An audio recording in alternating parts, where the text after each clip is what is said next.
नमस्कार, मैं Kumar Shrikant UP news live से आपका स्वागत कर रहा हूं। बाबा की खरी खोटी और स्लो जिंदगी में आपका स्वागत है और आज हम बात करेंगे बिहार चुनाव की अपडेशन। बिहार चुनाव की अपडेट है। दरअसल लोगों के दिमाग में अभी भी एक गफलत है, या कहा जाए कि जिस तरीके से सोशल मीडिया, खास तौर से एक्स यानी कि ट्विटर और मेन स्ट्रीम मीडिया जो बवाल काटे हुए है, वो कभी दिखाता है कि साहब तेजस्वी आगे है, कभी वो बताते हैं कि नीतीश कुमार वाकई रिपीट कर रहे हैं, और लोग बहुत सारे ये भी कहते हैं कि क्या वाकई रोटी पलटेगी। मैं आपको बहुत जल्दी एक सर्वे भी दिखाऊंगा। वो सर्वे सटीक है, क्लियर है, और वो क्लियर कट ये भी बताएगा कि बिहार में किसकी चुनाव है। वो अलग वीडियो में बात करेंगे। लेकिन आज बिहार के रोटी पलटने पर, या बिहार में वाकई नीतीश की वापसी पर बात करेंगे। और मेरे साथ बिहार से, बिहार के रहने वाले, बिहार की राजनीति को बहुत बेहतर तरीके से समझने वाले वरिष्ठ पत्रकार राकेश रमन जी मौजूद हैं, जो राकेश रमन जी का एक चैनल भी है। राकेश जी, आप आपका राकेश जी को आप देख सुन पढ़ सकते हैं सोशल मीडिया पर। एक बहुत बेहतर बात कहते हैं, और बेहतर तरीके से, बड़ी संवेदनशीलता के साथ और बड़ी बेबाकी के साथ। खास तौर से वो चीखने चिल्लाने वाली बात नहीं है राकेश जी में। तो इसलिए राकेश जी और ज्यादा महत्वपूर्ण हो जाते हैं बिहार को समझने के लिए। राकेश जी, क्या लग रहा है, क्या रोटी पलटेगी? क्या पीके कुछ गेम चेंजर है? क्या एंटी इनकम्बेंसी को वो एब्जॉर्ब कर लेंगे? क्या तेजस्वी का वो हाल है जो पिछले चुनाव में था? क्या जिस बात को लेकर कहा जा रहा है कि परिवार में ही फूट पड़ गई है, आप किस तरीके से देखते हैं? 3-4 सवाल एक साथ पूछ लिए मैंने जी। जी, आपने इतने सारे सवाल पूछ लिए कि 15-20 मिनट भी कम पड़ेंगे। पूरी बिहार की बात आपने पूछ ही ली है। सबसे पहले तो आपके तमाम दर्शकों को मेरा नमस्कार। और मेरा YouTube channel the Pataliputra dialogue है, जिस पर भी मैं इस तरह की बातें करता हूँ। आपकी जो एक सवाल है कि क्या रोटी पलटेगी, तो इसको मैं आखिरी में जवाब दूँगा कि रोटी पलटेगी और नहीं क्यों पलटेगी। सबसे बड़ी बात जो आपने सबसे पहले कही, सोशल मीडिया। वाक़ई में सोशल मीडिया अब बहुत बड़ा टूल बन चुका है किसी भी चुनाव का। और इस मर्म को समझते हुए ताज़ा तरीन नए खिलाड़ी जो पहले पर्दे के पीछे से खेलते थे, वो फ्रंट फुट पर आए हैं।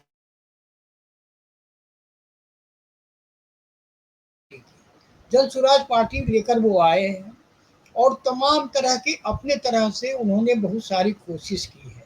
लेकिन मैं आपको इतना कह सकता हूँ, उनके प्रयास को 100% 100 में 100 नंबर है। लेकिन आप गौर करिए श्रीकांत जी, तो आपको इधर प्रशांत किशोर काफ़ी फ्रस्ट्रेशन में दिख, वो उस नॉर्मल ढंग से बात नहीं कर रहे हैं जैसे एक नेता करता है। और ऐसा क्यों होता है ये आप बेहतर समझ सकते हैं। आप भी बिहार सर्वे के में घूम कर आए हैं। तो राकेश कुल जी, मिलाकर प्रशांत किशोर कल एक वीडियो बनाया था। मैं बीच में टोक एक रहा हूँ, रोल एक एक मिनट। रोल मैं प्ले बीच में करने टोक जा रहा रहे हूँ, हैं। राकेश जी एक मिनट। कल हमने एक वीडियो अपने चैनल पे अपलोड किया, जिसमें हमने बताया कि दरअसल जो जो प्रशांत किशोर की कंपनी है, एनजीओ, उसको चंदा कहाँ से मिलता है, कौन कौन चंदा दे रहा है, और कैसे करोड़ों रुपए चंदा आ रहा है, और वो वारे नारे हो रहे हैं, और कैसे डमी कंपनी से चंदा आ रहा है। जी प्लीज।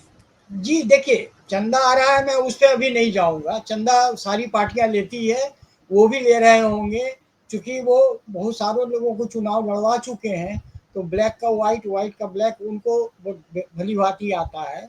मैं केवल राजनीतिक दृष्टिकोण पे बात करना चाह रहा हूँ। वो जिस अंदाज में शुरू हुए थे, कहीं न कहीं वो डिरेल हो गए हैं। और जिस तरह से उनके रिएक्शंस आ रहे हैं, ये तो पहला चुनाव है जनाब, इसलिए वो बोल पा रहे हैं। लेकिन क्या अरविंद केजरीवाल का गत हम लोगों ने यहाँ देखा है ना? क्या बिहार के लिए वो दूसरे केजरीवाल साबित होंगे? सवाल एक यही है। तो इसका जवाब मैं आपको पूरे ताकत के साथ, चाहे पूरी शक्ति के साथ कहिए, या पूरे कन्विंसिंग होकर मैं कह रहा हूँ। कि वो केजरीवाल साबित नहीं होने जा रहे हैं इस चुनाव में। और उन्होंने भी कहा है या तो मैं अर्श पे या फर्श पे, तो अर्श पे पहुंचने की उनकी कोई संभावना मुझे नहीं दिख रही है। रही बात तेजस्वी की, तो तेजस्वी यादव भी अपने पुराने परफॉर्मेंस को रिपीट करने के पोजीशन में नहीं दिख रहे हैं। इसके सैकड़ों कारण आप गिना सकते हैं। अभी तो उनका पारिवारिक विवाद, तेज प्रताप के बाद आज तो रोहिणी आचार्य की भी बात हो रही है। क्योंकि उस रथ पर जहाँ लालू बैठते थे वहाँ अब संजय यादव बैठ के, और इतना भी नहीं कि उनका नेता अगर बाइट दे रहा है तो दूसरे खिड़की पर वो भी बाइट दे रहे हैं। अने उन्होंने, ये क्या मैसेज है, ये एक बहुत खतरनाक मैसेज है। वो बिहार के युवा जिस दिन इस मैसेज का मतलब समझ जाएंगे कि संजय यादव तेजस्वी यादव को चला रहे हैं, जब तेजस्वी सबसे बड़ा नेता है, वो बाइट दे रहा है तो दूसरे नेता को चुपचाप बैठना चाहिए, लेकिन दूसरे खिड़की पर वो भी बाइट देते रहते हैं। मतलब वो तेजस्वी को गाइड कर रहे हैं, तेजस्वी को चला रहे हैं। इस बार आरजेडी के डायरेक्टर जो हैं वो संजय यादव बन गए हैं। ये बिहार के यादवों को सोचना है कि आखिर ये हो क्या रहा है। और ये बहुत ही महीन बात मैंने कही है आपको कि संजय यादव जिस तरह से इंटरव्यू पेश कर रहे हैं तेजस, और सारा काम ऐसा लगता है कि संजय यादव के स्क्रिप्ट पर ही हो रहा है। या तो तेजस्वी यादव ने पूरी तरह से उनको हैंडओवर कर दिया है, और अब ये हरियाणा के हैं संजय यादव, और हरियाणा की हैं तेजस्वी की वाइफ राजश्री, जो क्रिश्चियन है, राजश्री मिश्र, अब वो यादव बन गई हैं। खैर मैं उस पर नहीं आता, लेकिन तेजस्वी चुनाव की तरह परफॉर्मेंस करते हुए मुझे तो नहीं दिख रहे हैं लोगों के बीच में। एक बात श्रीकांत जी और आपको मैं कहूँ, यादव मूलतः सनातनी होता है, और इस चीज को आप समझिए। और आदमी मजबूरी में वोट देता था, कभी कुछ नेटवर्क इश्यूज बहुत आ रहे हैं बार बार, खैर फिर भी हम लोग अपनी बात को जारी रखते हैं। तो जिस तरह से यादव सनातनी के लिए एक तरह से वो खड़ा होने वाला कौम कब तक इन लोगों के चक्कर में पड़कर अपने मूल स्वभाव से दूर रहेगा। मैं तो इस बार तेजस्वी यादव का भविष्य अच्छा नहीं देख पा रहा हूँ। और कहीं न कहीं ऐसे कोई भी चुनाव परिणाम आने तक नहीं कहा जा सकता, लेकिन जो एक चल रही है कवायद कि कांग्रेस कितना वोट मुस्लिम का लेगी। अभी तो इंडी गठबंधन के अंदर झगड़ा इस बात का है कि मुसलमान किसका, राहुल का या तेजस्वी का। और ये बहुत बड़ा टर्निंग पॉइंट होने जा रहा है सीट शेयरिंग में। अगर बात नहीं बनी तो कुछ भी हो सकता है। एक तरफ एनडीए में देखिए सीट शेयरिंग लगभग फाइनल है, यहाँ पर हर कुछ स्मूथ सा दिख रहा है। यहाँ पर कोई ऐसा बहुत बड़ा प्रॉब्लम तो रहती है जब तक सीट फाइनल नहीं हो जाए, लेकिन ऐसा नहीं दिख रहा है। लेकिन इंडिया अलायंस में तो कांग्रेस अब वो सीटें मांग रही है जो वो जीत सके। पहले तो आरजेडी ने 17 सीट तो पुरा दिया था, लेकिन उन 30 सीट तो ऐसे दे दिए थे जिस पर कभी कोई जीता ही नहीं है उन लोगों में से। तो वैसे सीट से भी कांग्रेस इस बार परहेज कर रही है, और तेजस्वी के लिए गले की फांस बन रही है। सीपीआई और लेफ्ट पार्टीज का अलायंस भी इनसे सीटें बहुत मांग रहा है। एक वीआईपी साहब है हमारे, सन ऑफ मल्ला, वो डिप्टी सीएम का सपना देख रहे हैं। तो इंडी अलायंस की सीट शेयरिंग वाकई में बहुत पेचीदा काम है जो तेजस्वी ने करना है। लेकिन आपने ग्राउंड की जो बात की ना, तो ग्राउंड पे मैं आता हूँ आपके उस मूल सवाल पे कि रोटी पलटेगी। मुझे जो लग रहा है, चूंकि ये तो व्यक्तिगत आकलन ही हो सकता है, कि रोटी और बढ़िया से सीख रही है। उलट पुलट के ही नहीं सीख रही है, खड़े करके गोल घुमा कर भी रोटी इस बार सिकाई हो रही है। क्योंकि नीतीश कुमार ने ऐसे स्कीम्स लाए हैं ठीक चुनाव के पहले, 125 यूनिट की बिजली फ्री, 400 से 1100 का वृद्धा पेंशन, ये गांव के लोगों को यानी पूरी तरह से गोलबंद कर दिया है। फिर नल से जल भी बहुत जगह पहुंचा हुआ है। तो गांव वाले ग्रामीणों से मैं जब वार्तालाप हो रही थी तो मैं देख रहा था कि they are satisfied with government, उनको कोई कारण नज़र नहीं आता है कि हम रोटी को पलटें, मतलब सत्ता को बदलें। तो ऐसा तो अभी नहीं दिख रहा, लेकिन हाँ चुनाव है, हर चुनाव महत्वपूर्ण होता है और चुनाव में कहानी पलटते बहुत कम समय लगता है। तो जहाँ तक आपकी बात थी, जनसुराज कुछ सीट ले आए, बहुत ज़्यादा उनका इम्पैक्ट नहीं होगा। इवन हमको लगता है कि 2-4% में वो सिमट न जाए, लेकिन जिस हिसाब से संसाधन उन्होंने झोंक रखा है और जिस तरह से सैलरीड वर्कर का उन्होंने कॉन्सेप्ट लाया है, यानी कोई भी जनसुराज का काम करने वाला कार्यकर्ता नहीं है सर, सब उनका स्टाफ है। प्रखंड में भी है तो 10-15 हज़ार का आदमी है वो, और जिला हेडक्वार्टर वगैरह में है तो वो 25 हज़ार का आदमी है। इस तरह से उन्होंने कर रखा है और वो लोग वाकई में प्रशांत किशोर के हिसाब से काम कर रहे हैं। लेकिन वोट जब देता है आदमी तो उसको देता है जो सरकार बना सकता है।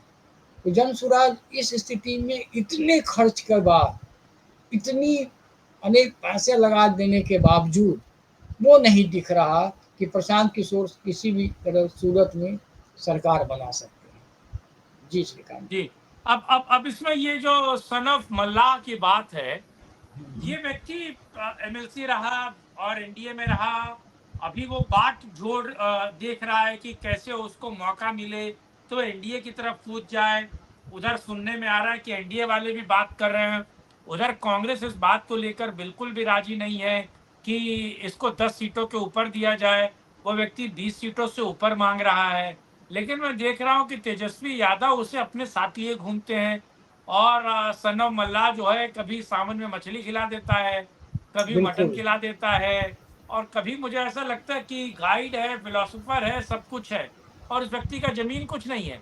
आप सोचिए, उस व्यक्ति का अगर वोट बैंक अगर आप देखें तो मधुबनी और दरभंगा को छोड़ दिया जाए खगड़िया उधर। खगड़िया हाँ खगड़िया साइड का वो बेल्ट जो है, हाँ बस उतने ही हाँ में है उसका प्रभाव।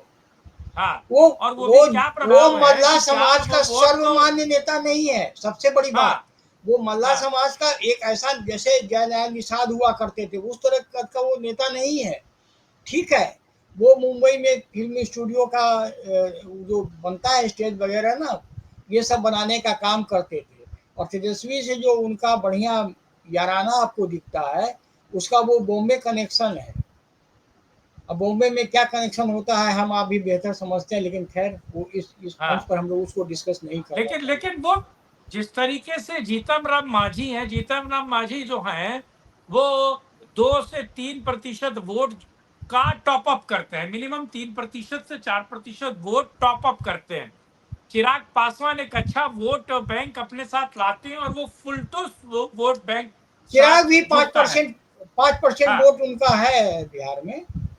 हाँ बिल्कुल, इसमें मैं वही कह रहा हूँ ना, नीतीश का खुद का अपना वोट इतना अच्छा है, फिर बीजेपी का अपना वोट है, फिर ये सब वोट एकदम फिक्स वोट है। और हाँ उन लोगों के नेता को देखिए, वोट होना और विश्वास जगना कैसे होता है। अब जीतन राम मांझी के लोग देख रहे हैं ना कि ये व्यक्ति केंद्र में मंत्री हैं, यानी कितनी बड़ी बात है, केंद्रीय मंत्री हैं। चिराग पासवान केंद्रीय मंत्री हैं। हालांकि अगर मैं देखिए, मैं चिराग पासवान को पसंद करता हूँ, लेकिन मैं उनसे मेरी बहुत सारी शिकायतें भी हैं। एज ए मिनिस्टर उनको जो बिहार के लिए करना चाहिए वो नहीं किए हैं, केवल बातें की है। लेकिन फिर भी वोट आएगा। और चिराग पासवान बेहतर जानते हैं कि अकेले दम पर पिछले चुनाव में उन्होंने कर सब देख लिया है। इसलिए इस बार मैं नहीं समझता हूँ कि चिराग पासवान कोई ऐसा कदम उठाएंगे जिससे कि सीट शेयरिंग में कोई दिक्कत आने जाए। और नीतीश तो कुल कुमार मिला ने के देखा अपने, जाए। हाँ कुल मिलाकर हाँ नीतीश कुमार ने अपने काम से अपने वोट बैंक को श्योर कर दिया है।